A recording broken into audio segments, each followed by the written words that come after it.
Hello friends, welcome to Radha's recipe. இன்றைக்கி நம்ம ராதாஸ் ரெசிப்பியில் ஒரு டிஃப்ரெண்ட்டான 2 டைப்ஸ் ஆஃப் ஆம்லெட் எப்படி செய்கிறதுன்னு பார்க்க போகிறோம்.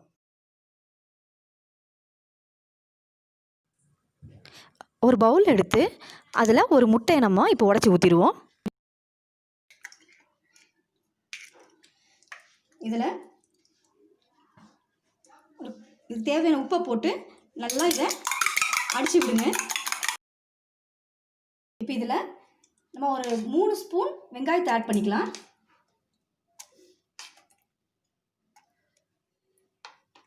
துருவிய கேரட் ஒரு டீஸ்பூன் ஆட் பண்ணிக்கலாம். ஒரு அரை பச்சை மிளகாய், தனி மிளகாய்த்தூள் கொஞ்சமாக,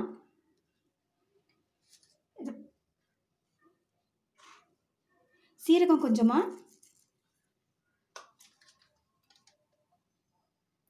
ஒரு 1/4 ஸ்பூன் மிளகுத்தூள். இப்போ இதை நல்லா அடித்து விடுங்க. ஸ்டவ் ஆன் பண்ணி கடாயை காய வச்சுருக்கேன். இதில் நம்ம 1 ஸ்பூன் ஆயில் ஆட் பண்ணிக்கலாம். அது நல்லா ஹீட் ஆகட்டும். இப்போ நம்ம இதில் ஊற்றி எடுத்துருவோம்.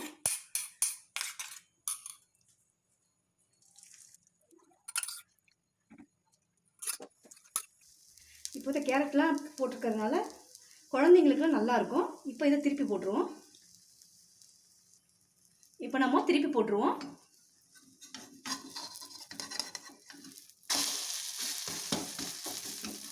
இந்த பக்கமும் நல்லா வேகட்டும். நல்லா வெந்துருச்சு. இப்போ எடுத்துருவோம்.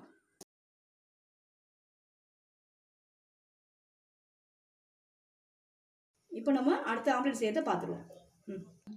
திரும்ப அதே பாத்திரத்தில் ஒரு முட்டையை ஆட் பண்ணிக்கலாம். தேவையான அளவு உப்பு போட்டு இது நம்ம நல்லா அடித்து எடுத்துக்கலாம். இப்போ இது என்னென்னு பார்த்தீங்கன்னா, துருவி கழுவி எடுத்து வச்சுருக்கிற உருளைக்கிழங்கு இதில் ஆட் பண்ணிடுவோம். வெங்காயம் 3 ஸ்பூன். இப்போ பச்சை மிளகாய் அரை போட்டுக்கலாம். அடுத்து சீரகம் 1/4 டீஸ்பூன், தனி மிளகாய்த்தூள் ஒரு 1/4 டீஸ்பூன். இப்போ இதை நல்லா மிக்ஸ் பண்ணி விட்டுக்கலாம்.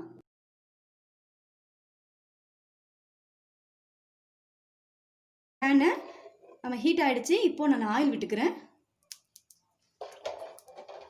ஆயில் ஹீட் ஆகிடுச்சு. இப்போ நம்ம இதை எடுத்து ஊற்றிடுறேன்.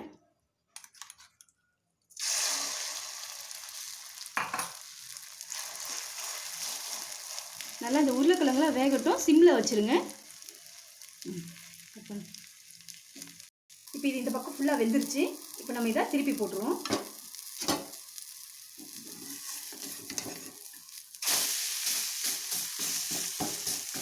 இந்த பக்கம் ஒரு 2 நிமிஷம் வேகட்டும். என்னோடய சேனலை சப்ஸ்கிரைப் பண்ணாதவங்க சப்ஸ்கிரைப் பண்ணுங்கள். பக்கத்தில் இருக்கிற பெல் ஐக்கானை கிளிக் பண்ணுங்கள். லைக் பண்ணுங்கள், ஷேர் பண்ணுங்கள். இப்போது வெந்துருச்சு. அப்புறம் ஸ்டவ் ஆஃப் பண்ணிடலாம். இப்போ இதை எடுத்துருவோம். இப்போது ரெடி ஆகிடுச்சு. இது உங்கள் வீட்டிலும் ட்ரை பண்ணி பாருங்கள். தேங்க்ஸ் ஃபார் வாட்சிங்.